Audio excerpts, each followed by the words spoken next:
लालू नीतीश की जोड़ी भले आ गई, ऊपर नरेंद्र मोदी की सरकार है, किसी की हिम्मत नहीं है। नीतीश बाबू आप आधे बनकर रह गए थे, फिर भी हमने बड़प्पन दिखाकर आपको मुख्यमंत्री बनाया था। ये लालू नीतीश की जोड़ी के बिहार की जनता सुपड़ा साफ करने वाली है। जो एंटी कांग्रेस राजनीति से जन्म लिया, इसकी पीठ में छुरा भोंककर आज आरजेडी और कांग्रेस की गोदी में बैठने का काम किया है। नीतीश बाबू प्रधानमंत्री बन सकते हैं क्या? अरे जोर से बोलिए, बन सकते हैं क्या? बिहार में सरकार चल सकती है क्या?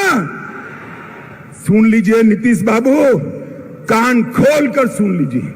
प्रधानमंत्री बनने के लिए नीतीश बाबू ने जो एंटी कांग्रेस राजनीति से जन्म लिया, इसकी पीठ में छुरा भोंककर आज आरजेडी और कांग्रेस की गोदी में बैठने का काम किया है।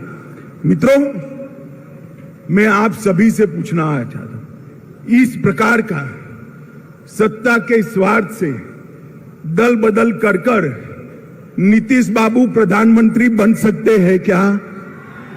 अरे जोर से बोलिए, बन सकते हैं क्या? बिहार में सरकार चल सकती है क्या? सुन लीजिए नीतीश बाबू, कान खोलकर सुन लीजिए। आपने आपकी राजनीति की शुरुआत से ही एक के बाद एक कई लोगों के साथ यही किया है। सबसे पहले जनता पार्टी में देवीलाल गुट के साथ आप चले गए, उसके बाद लालू जी के साथ कपट किया। लालू जी आप ध्यान रखिएगा, नीतीश बाबू कल आपको छोड़कर कांग्रेस की गोदी में बैठ जाएंगे और आप धरे के धरे रह जाओगे, किसी को मालूम नहीं पड़ेगा। लालू जी को छोड़ा, सबसे बड़ा धोखा नीतीश जी ने अगर दिया तो देश में प्रतिष्ठित समाजवादी नेता, राष्ट्रभक्त नेता जॉर्ज फर्नांडिस के साथ धोखा किया।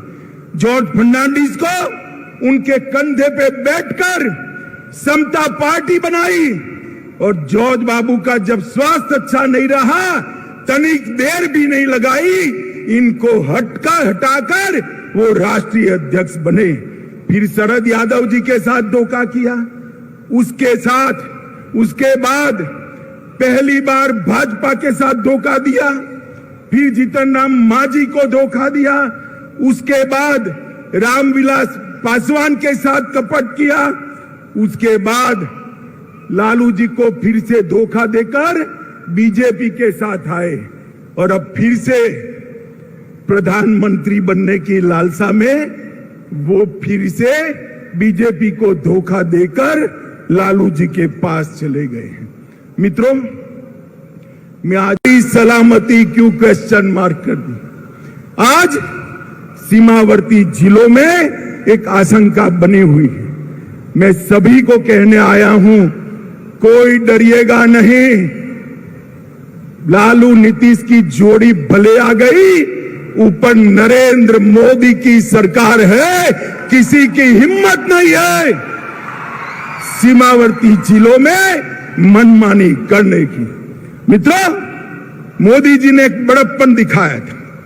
हमसे आधी सीटें आई थी, आधी सीटें। नीतीश बाबू आप आधे बनकर रह गए थे, फिर भी हमने बड़प्पन दिखाकर आपको मुख्यमंत्री बनाया था, क्योंकि मोदी जी ने वादा दिया था हम नीतीश बाबू के नेतृत्व में लड़ेंगे। मगर आप जैसे ही लोकसभा का चुनाव नजदीक आया, प्रधानमंत्री बनने के लिए कांग्रेस और लालू जी की गोदी में बैठ गए। आप क्या मानते हो, बिहार की जनता आपको जानती नहीं है? नीतीश बाबू 8 साल पहले की बात मैं याद कराना चाहता हूं।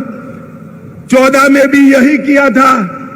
लोकसभा की 2 सीटें रह गई थी आपकी, कहीं के न रहे थे, न घर के रहे थे, न घाट के रहे थे। ये लोकसभा का चुनाव 24 का आने दो। मैं कहता हूं ये लालू नीतीश की जोड़ी के बिहार की जनता सुपड़ा साफ करने वाली है। और 25 के चुनाव में भी हम पूर्ण बहुमत के साथ यहां भारतीय जनता पार्टी की सरकार बनाने जा रहे हैं। मित्रों, नीतीश कुमार कोई राजनीतिक विचारधारा के पक्षधर नहीं है। वो समाजवाद छोड़कर लालू जी के साथ भी जा सकते हैं, जातिवादी राजनीति कर सकते हैं। वो समाजवाद छोड़कर वामपंथियों के साथ भी बैठ सकते हैं। वो कांग्रेस छोड़कर वामपंथियों के साथ भी बैठ सकते हैं। और वो राजद छोड़कर भाजपा के साथ भी आ सकते हैं। उनकी एक ही नीति है, कुर्सी मेरी अक्षुण्ण रहनी चाहिए। मगर नीतीश जी, इतने समय तक बिहार की जनता ने आपको बेनिफिट ऑफ डाउट लिया है, अब जान गए हैं इस बार चुनाव में ना लालू की पार्टी आएगी ना आपकी पार्टी आएगी। बिहार में खिलेगा तो केवल मोदी जी का कमल खिलेगा, कमल खिलेगा।